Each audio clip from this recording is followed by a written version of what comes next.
কক্সবাজারের টেকনাফে সকল প্রকার মৎস্য নৌযান কর্তৃক মাছ ধরা বন্ধ। বাংলাদেশ সামুদ্রিক জলসীমায় মাছের সুষ্ঠু প্রজনন, উৎপাদন, মজুদ সংরক্ষণ এবং টেকসই মৎস্য আহরণ নিশ্চিত করার লক্ষ্যে 15 এপ্রিল হতে 11 জুন পর্যন্ত 58 দিন সকল প্রকার মুক্ত নৌযান কর্তৃক যে কোনো প্রজাতির মৎস্য আহরণ কার্যক্রম নিষিদ্ধ উপলক্ষে অবহিতকরণ সভা অনুষ্ঠিত হয়েছে।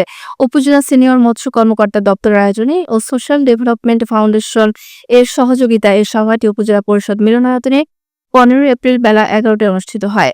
টেকনাফ উপজেলা সিনিয়র মৎস্য কর্মকর্তা দেলোয়ার হোসেনের সভাপতিত্বে এতে প্রধান অতিথি ছিলেন উপজেলা নির্বাহী কর্মকর্তা শেখ এহসান উদ্দিন।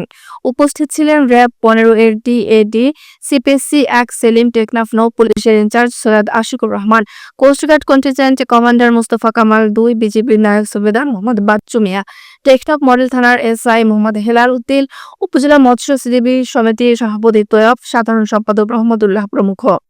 এছাড়াও এ সময় বিভিন্ন নৌকা ঘাট কমিটির সভাপতি, সম্পাদক ও গণমাধ্যম কর্মীরা উপস্থিত ছিলেন।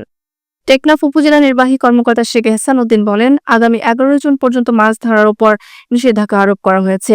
কেউ যদি সরকারি আইন অমান্য করে তাহলে তাদের বিরুদ্ধে কঠোর আইনানুগ ব্যবস্থা নেওয়া হবে। এক্ষেত্রে কাউকে ছাড় দেওয়া হবে না বলে তিনি জানান।